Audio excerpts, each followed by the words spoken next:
अमरीकी अखबार ने दावा किया है कि हमास रहनुमा इस्माइल हानिया की शहादत का बदला लेने के लिए ईरान के supreme leader Ayatollah Ali Khamenei ने इसराइल पर बराह रास्त हमले का हुक्म दे दिया है। अमरीकी अखबार का दावा है कि आयतुल्लाह खामनेई ने यह हुक्म ईरान की सुप्रीम नेशनल सिक्योरिटी काउंसिल के हंगामी इजलास में दिया, जो इस्माइल हानिया की शहादत के फौरी बाद मुनक़्क़िद किया गया।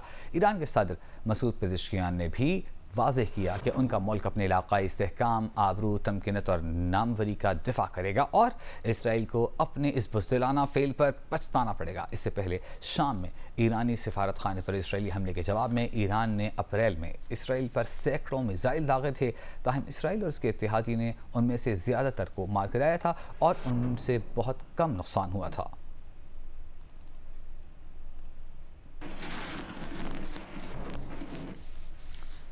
इसराइली अखबार ने अरब मीडिया के हवाले से दावा किया है कि हमास के रहनुमा इस्माइल हानिया को करीबी इमारत से दागे गए मिसाइल का निशाना बनाया गया। मीडिया रिपोर्ट के मुताबिक इस्माइल हानिया जिस इमारत में क़याम पजीर थे, उससे मुल्हिक इमारत से मिसाइल दागा गया, जिससे इस्माइल हानिया के कमरे के दरवाजे, खिड़कियाँ और दीवारें भी टूट गई थीं। गज़ा में हमास के नायब सरबराह खलील अल हैया के हवाले से दावा किया गया है कि मिसाइल इस्माइल हानिया को बराह रास्त आकर लगा, जिससे वो शहीद हो गए। इसराइली फ़ौज इस्माइल हानिया के 3 बेटों को अप्रैल और बहन को जून में शहीद कर चुकी, जबकि गज़ा में इस्माइल हानिया का घर नवंबर में ही तबाह किया जा चुका। वो उमूमन कतर में रिहाइश इख्तियार करते थे।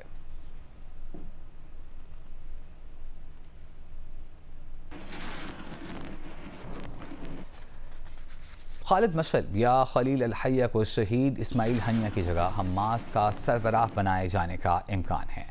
हमास ज़राए के हवाले से ये दावा इसराइली मीडिया की जानिब से किया गया है। खालिद मशअल मगरबी किनारे के शहर रामल्ला में पैदा हुए, कुवैत में पले बढ़े और उन्होंने 1980 में पहले इंतफादा में किरदार अदा किया। वह दोहा और काहिरा में रिहाइश पजीर हैं। 68 बरस के खालिद मशअल 1997 में इसराइल के मुबैना कातिलाना हमले में बाल बाल महफूज रहे थे। इसराइली एजेंटों ने उन्हें उर्दन में जहर देने की कोशिश की थी। शाम के सदर बशार अल असद के खिलाफ सन 2011 में बगावत की हिमायत के सबब खालिद मशअल के ईरान से ताल्लुकात कशीदा हो गए थे और सदर महमूद अब्बास से मुसालहत की कोशिशों को फ़रोग़ देने के सबब खालिद मशअल और गज़ा में हमास की क़यादत के दरमियान भी इख्तलाफात हो गए थे, जिसके बाद सन 2017 में उनके नायब इस्माइल हानिया को हमास के सियासी विंग का सरबराह मुंतखब कर लिया गया था। इसराइली मीडिया के मुताबिक कतर में मुक़ीम हमास के एक और सीनियर रहनुमा खलील अल हैया को भी तंजीम की सरबराही सौंपी जा सकती है। खलील अल हैया को ईरान और ख़ित्ते में उसके इत्तेहादियों की पसंदीदा शख्सियत करार दिया गया है। अल हैया ही गमालियों की रिहाई से मुताल्लिक़ इसराइल से मुज़ाकरात की क़यादत कर रहे थे।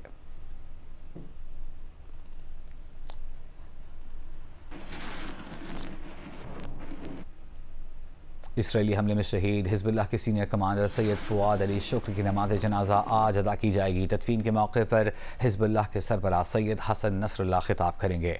हिज़्बुल्लाह के सीनियर कमांडर सैयद फ़वाद अली शुक्र को 30 जुलाई को इसराइल ने बैरूत में निशाना बनाया था। लेबनानी मीडिया के मुताबिक सैयद फ़वाद अली 1961 में लेबनान में पैदा हुए। वो हिज़्बुल्लाह के बानियों में से एक थे। 1980 में इसराइली हमले को पसपा करने में उन्होंने फ़ाल किरदार अदा किया और 1982 में इसराइली हमले में वो ज़ख्मी हुए थे। फ़वाद शुक्र बोस्निया में मुसलमानों की मदद में भी पेश रहे। मीडिया रिपोर्ट्स के मुताबिक सन 2006 में इसराइल से जंग में फ़वाद अली शुक्र ने हिज़्बुल्लाह की फ़ौजी हिकमत अमली तरतीब दी। अल अक्सा तूफ़ान के दौरान लेबनान की जानिब से मज़ाहमती कार्रवाइयों की क़यादत भी फ़वाद अली शुक्र ही कर रहे थे।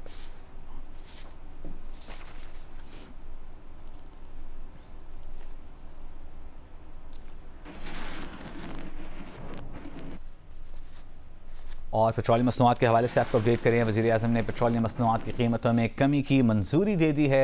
आज से पेट्रोल की फ़ी लीटर कीमत 6 रुपये 17 पैसे कम कर दी गई है। पेट्रोल की नई कीमत 269 रुपये 43 पैसे फ़ी लीटर मुकर्रर की गई है।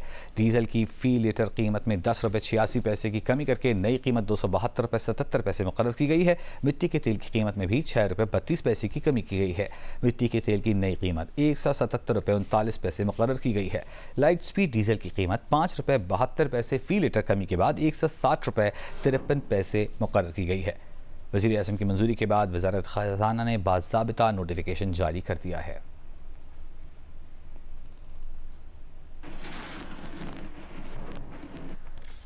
इसके अलावा वज़ीर-ए-आज़म शहबाज शरीफ की हिदायत पर मुल्क भर में बिजली बिलों की अदायगी की मुकर्ररा तारीख में 10 दिन की तौसीह कर दी गई।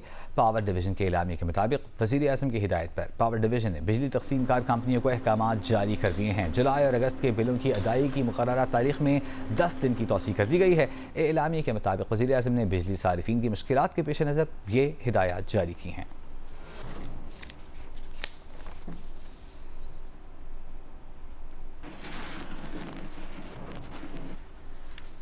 लाहौर शहर के मुख्तलिफ इलाकों में अलसबा तेज़ बारिश हुई है, जिससे मौसम खुशगवार हो गया है। डेविस रोड समेत शहर के नशेबी इलाकों में पानी जमा हो गया।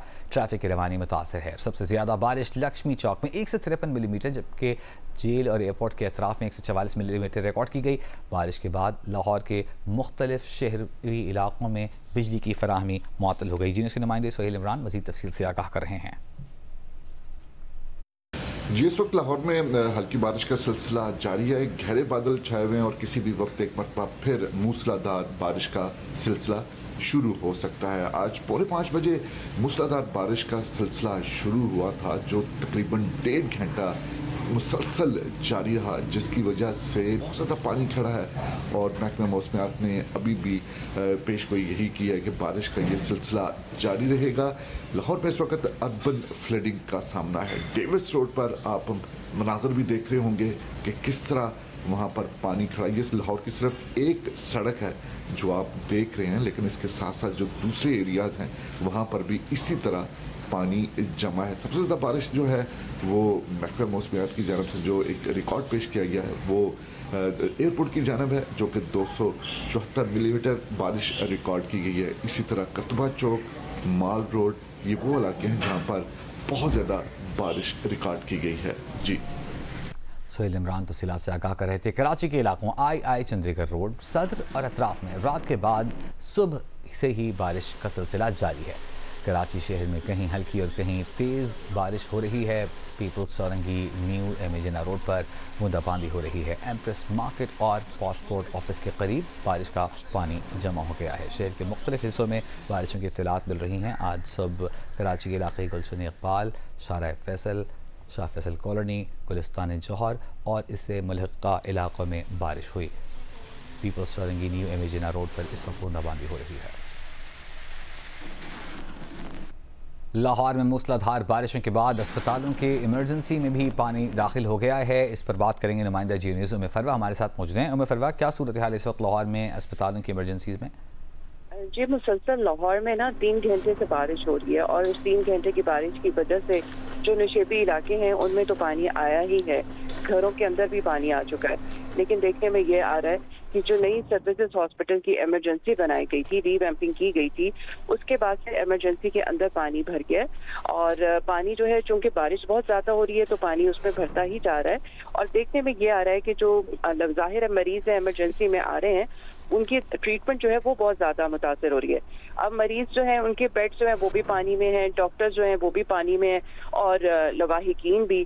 और इमरजेंसी में ये जो फुटेज सामने आई है उसके अंदर ये देखा भी जा सकता है कि लवाहिकीन और मरीज जो है वो बेड पे बैठे हुए हैं, जिनको मजबूरी है, जिन्होंने मेडिसिन लेकर आनी है मरीजों के लिए, वो उस गंदे पानी से गुजरने से मजबूर है। और इसके साथ साथ डॉक्टर्स जो हैं वो भी ज़ाहिर इस गंदे पानी में क्या ट्रीटमेंट होगी। और इसके साथ साथ ना तो जो मशीनरी आप इमरजेंसी में यूज करते हैं मरीजों के इलाज के लिए वो भी बंद कर दी गई है, क्योंकि जब पानी भर जाए तो जो इतनी मशीनें उनमें पानी भर के कोई मरीज को नुकसान भी पहुंच सकता है। तो ये हॉस्पिटल की सूरत हाल है, जो इमरजेंसी में ट्रीटमेंट है वो बंद पड़ी हुई है, मरीज भी परेशान है, लवाहिकीन भी परेशान है, डॉक्टर साइड पर होके बैठ गए। और इसी इमरजेंसी के अंदर जो सीरियस कोई पेशेंट आता है उसके लिए कमरा अलग से बनाया होता है, जिसे इंतहाई निगहदाश्त वार्ड भी कहा जाता है। तो वहाँ पे भी नर्सेज को देखा जा सकता है कि जो कोई पेशेंट है उसके लिए वो ट्रीटमेंट कर रही हैं, वो भी उसी गंदे पानी में कर रही हैं। तो आप ये देख लें कि बारिश अभी रुकी नहीं है और मुसलसल बढ़ती चली जा रही है। इंतजामिया का बंदा वहाँ पे कोई मौजूद नहीं है, यहाँ तक कि दोनों मिनिस्टर्स जो हेल्थ मिनिस्टर्स हैं उनको भी ये शायद पता नहीं होगा कि हॉस्पिटल की इमरजेंसी जो है वो इस वक्त पानी उसमें भरता जा रहा है। तो ये सूरत हाल है लाहौर के अंदर। अभी तक हॉस्पिटल में किसी ने इमरजेंसी की तरफ रुख नहीं किया, ना ही उस पानी को निकालने की अभी कोशिश की है। जी, बहुत शुक्रिया फरवा। पूरी कोशिश की जानी चाहिए कि जल्द से जल्द इन अस्पतालों की इमरजेंसी से पानी का निकास किया जा सके।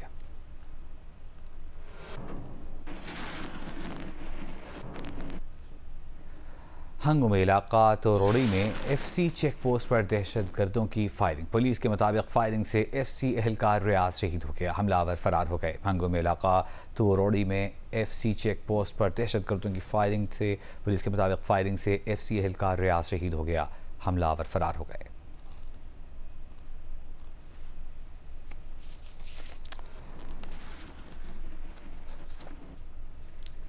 दहशतगर्दी पर अक़वाम मुत्तहिदा की नई रिपोर्ट जारी कर दी गई है। पाकिस्तान में दहशतगर्दी के खतरात में इजाफे का इंकशाफ हुआ है। UN रिपोर्ट के मुताबिक पाकिस्तान को TTP अफगानिस्तान में पनाह लिए दीगर अस्करियत पसंदों से खतरा है। TTP ने पाकिस्तान में अपने हमले तेज़ कर दिए हैं। UN रिपोर्ट में तालिबान, अलकायदा के साथ TTP के बढ़ते हुए ताअवुन के खदशे का भी इजहार किया गया है।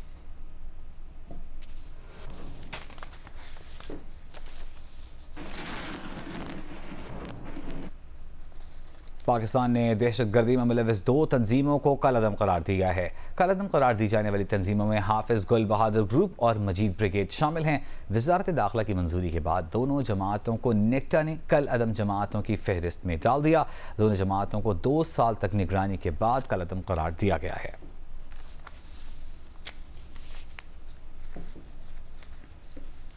ज़िला कुरम में 2 कबाइल के दरमियान ज़मीन के तनाज़े पर जरगा अरकान फरीक़ैन के दरमियान अमन मुआहिदा कामयाब हो गया।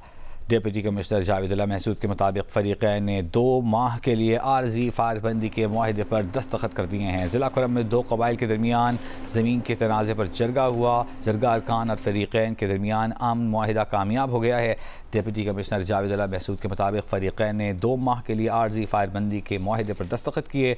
मुस्तकिल फायरबंदी के लिए बाकायदा मुआहिदा किया जाएगा। जरगा रुकन हाजी रहमत हुसैन का कहना है कि किसी भी फरीक की जानिब से मुआहिदे की खिलाफ वर्जी पर 12 करोड़ रुपए जुर्माना किया जाएगा। पेशावर, ज़िला कुरम शाहरा को आमदरफ्त के लिए महफूज बनाया जाएगा। 1 हफ्ते से झड़पों में 50 अफराद जाँ बहक, 226 जख्मी हुए थे।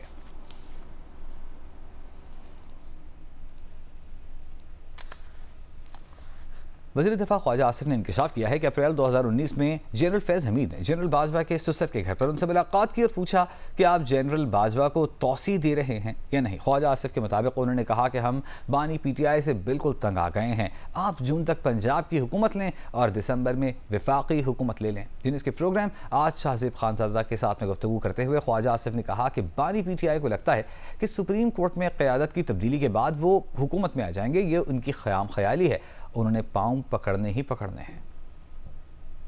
तो मैंने बात की थी, मैं उस पर अभी भी कायम हूँ। उन्होंने इस सिचुएशन को कोई गेज किया हुआ है कि ये सितंबर या अक्टूबर में जो है चीफ जस्टिस की तब्दीली के बाद क़यादत जो है सुप्रीम कोर्ट में तब्दील होगी।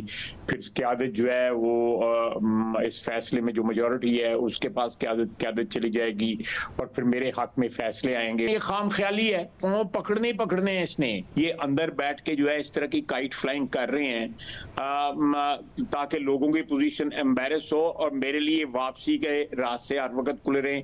मैं मुकर जाऊंगा, मैंने तो ये बात नहीं की थी, मैंने जिस तरह ये पहले करते हैं। मैं अभी भी अपनी बात पे कायम हूँ। ये इसकी स्ट्रेटेजी है कि बड़क मार दो, अगला बड़क से यरके ना तो खुद यरक जाओ। बड़क मारता है, अगला यरक नहीं करता, साथ ही मुज़ाकरात की बात करनी शुरू करता है। साथ ही कहता है कि मेरे पास बंदे भेजो, मैं बातचीत करना चाहता हूँ। किस मौजू के ऊपर आप बातचीत करना चाहते हैं कि मुझे इक़्तिदार में वापस लाया जाए? अब ये बंदा बड़ा एक्सपोज हो गया हुआ है। जनरल बाजवा को मेरे ख्याल ग्रुप लेके थे 2019 में ही उन्होंने मुझे ऑफर किया गया। मुझे जनरल फैज जो है उनके ससुर के घर मुझे मिले और उन्होंने कहा कि we have had enough of him. नहीं, मैं ये अप्रैल 2019 की बात कर रहा हूँ। आप जून तक जो है पंजाब की हुकूमत लें और दिसंबर में जो है आप जो है वो फेडरल हुकूमत की तैयारी करें। भारत जाने वाले तैयारे की कराची एयरपोर्ट पर मेडिकल इमरजेंसी लैंडिंग। ज़राए के मुताबिक ओमान के मुसाफिर को दौरान परवाज़ दिल में तकलीफ हुई, जिस पर परवाज़ को लैंडिंग की इजाज़त दी गई। बीमार मुसाफिर को अहलिया और बेटी के हमराह ऑफलोड करके कराची के निजी अस्पताल मुंतकिल कर दिया गया। गैर मुल्की एयरलाइन की परवाज़ मस्कत से भारतीय रियासत केरला जा रही थी। तैयारे में 150 से ज़ायद मुसाफिर सवार थे।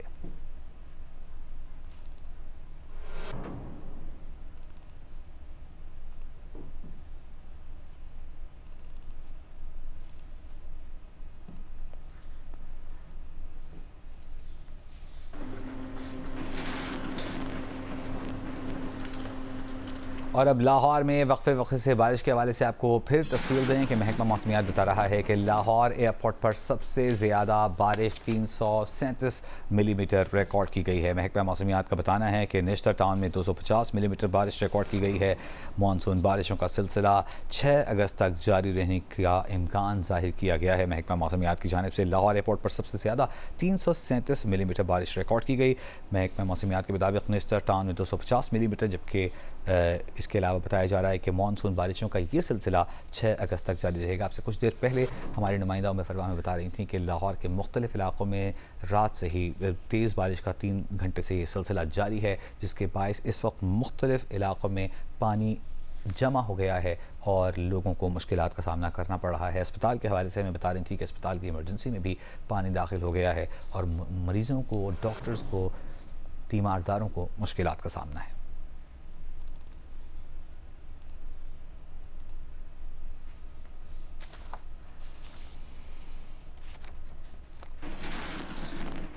पेरिस ओलंपिक्स में मेडल्स जीतने पर IOC की जानिब से तो कोई इनामी रकम नहीं मिलती, लेकिन मुख्तलिफ मुल्कों ने अपने एथलीट्स के लिए पुरकशिश इनामात का ऐलान किया है, जिसमें सर फहरिस्त हांगकॉन्ग है।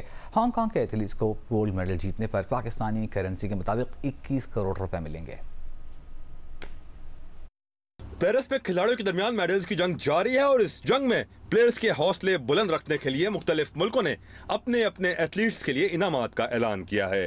हांगकॉन्ग के ऐलान के मुताबिक गोल्ड मेडल जीतने पर उसके एथलीट्स को 7,68,000 अमेरिकी डॉलर्स मिलेंगे, जो पाकिस्तानी करेंसी में 21 करोड़ से जायद रकम बनती है। सिल्वर मेडलिस्ट को 3,84,000 डॉलर्स, जबकि ब्रॉन्ज मेडलिस्ट को 1,92,000 डॉलर्स मिलेंगे। सिंगापुर के हुकाम अपने एथलीट्स को गोल्ड मेडल पर 7,45,000 अमेरिकी डॉलर्स यानी 20 करोड़ पाकिस्तानी रुपए इनाम देंगे। इंडोनेशियन एथलीट्स को गोल्ड मेडल पर पाकिस्तानी करेंसी के मुताबिक 8 करोड़ 36 लाख, काजिक एथलीट्स को 6 करोड़ 97 लाख और मलेशियन एथलीट्स को 6 करोड़ रुपए मिलेंगे। स्पेन के एथलीट्स को गोल्ड मेडल जीतने पर 1 लाख अमेरिकी डॉलर से जायद इनाम मिलेगा, जो तकरीबन 2 करोड़ 84 लाख रुपए पाकिस्तानी बनते हैं। फ्रांस के गोल्ड मेडलिस्ट पाकिस्तानी करेंसी में 2 करोड़ 42 लाख, जनूबी कोरिया के 1.25 करोड़ और अमेरिकी एथलीट्स को हुकाम से 1 करोड़ 60 लाख पाकिस्तानी रुपए के मुसावी रकम मिलेगी। पाकिस्तान की 2007 में मंजूर होने वाली स्पोर्ट्स पॉलिसी के मुताबिक ओलंपिक गोल्ड मेडलिस्ट 1 करोड़ रुपए का हकदार होगा। पाकिस्तानी हुकूमत सिल्वर मेडलिस्ट को 50 लाख और ब्रॉन्ज मेडलिस्ट को 30 लाख इनाम देती है। खेलों की आलमी सालिसी अदालत ने फीफा के खिलाफ कैनेडियन फुटबॉल हुक्काम की अपील मुस्तरद कर दी है।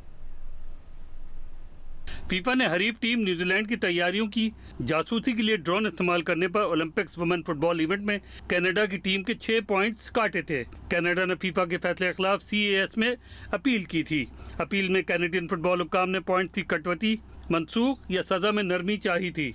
खेलों की आलमी सालसी अदालत ने 30 जुलाई को मामले पर समाअत की, जिसमें CAS एडहॉक पैनल ने समाअत के बाद कनाडा की अपील मुस्तरद कर दी। CAS की जानिब से मुख्तसर एलामिया जारी किया गया है, जबकि हतमी फैसला बाद में जारी होगा।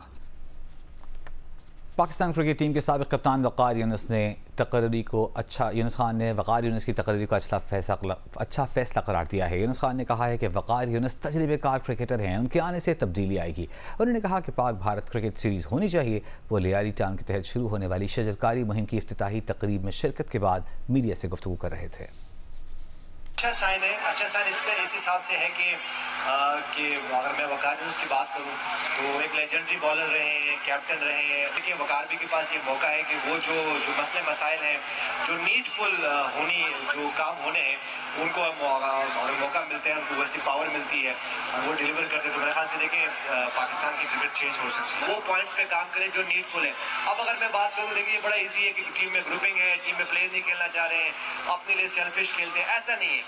जब आपके पास स्ट्रॉन्ग मैनेजमेंट होती है, स्ट्रॉन्ग इंफ्रास्ट्रक्चर होता है, तो मजबूरन में वो जो प्लेयर नहीं भी चाहते हैं तो वो दौड़ में होते हैं। चैंपियन ट्रॉफी मेरी बड़ी ख्वाहिश है कि यहाँ पे रोहित शर्मा आए। रोहित शर्मा पहले भी आ चुके हैं, विराट कोहली आज तक नहीं आए।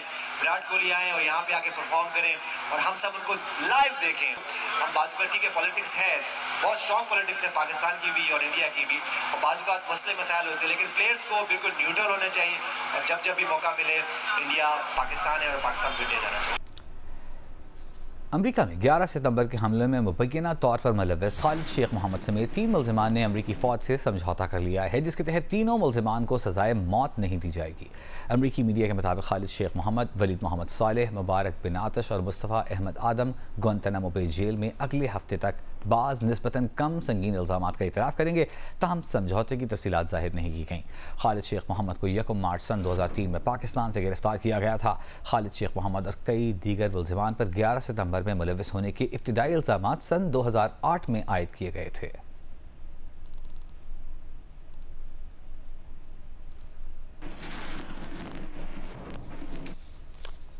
फैसलाबाद में 100 साल से ज़ायद पुरानी इमारतें वक्त के साथ साथ खस्ता हाल होने के बाद ये बाद दीगरें अपना वजूद खोती जा रही हैं। यूँ ये शहर अपने सकाफती विरसे से आहिस्ता आहिस्ता महरूब हो रहा है। देखिए इरफानुल्लाह की रिपोर्ट। फैसलाबाद अंदरूने शहर मादूम होती हुई ये इमारतें 18वीं सदी में सिख और हिंदू ख़ानदान की मलकियत थीं, जो हिजरत करके आने वालों को अलाट हुईं। ज़ाती मलकियत में आने के बाद दर्जनों तारीखी इमारतें गिराकर इनकी जगह नई तमीरात कर दी गई हैं। शहर में चंद ही इमारतें बची हैं जो कि तारीख की आयनादार हैं। इन इमारतों के मालकान कहते हैं कि इस सकाफती विरसे को बचाने के लिए हुकूमत उनकी मदद करे। फैसलाबाद में बहुत सारी बिल्डिंगें ऐसी हैं जो अभी गिरने वाली हैं, वो हमारा तारीखी विरसा है। गवर्नमेंट को चाहिए उनकी तरफ तवज्जो दे ताकि वो उनका जो हमारा विरसा है वो कायम रहे। डिप्टी कमिश्नर फैसलाबाद कहते हैं कि अवामी मलकियत की हामिल तारीखी इमारतों को बचाने के लिए हुकूमत पंजाब से मदद मांगी गई है।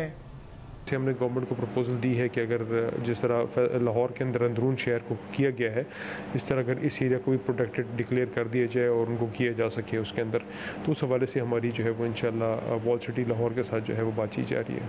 अंदरूने शहर पुरानी और तारीखी इमारतों को महफूज बनाने के लिए अगर फौरी अमली इक़दामात किए जाएँ तो फैसलाबाद का सकाफती विरसा महफूज बनाया जा सकता है। कैमरामैन अली अरसलान के साथ इरफानुल्लाह, जियो न्यूज़, फैसलाबाद।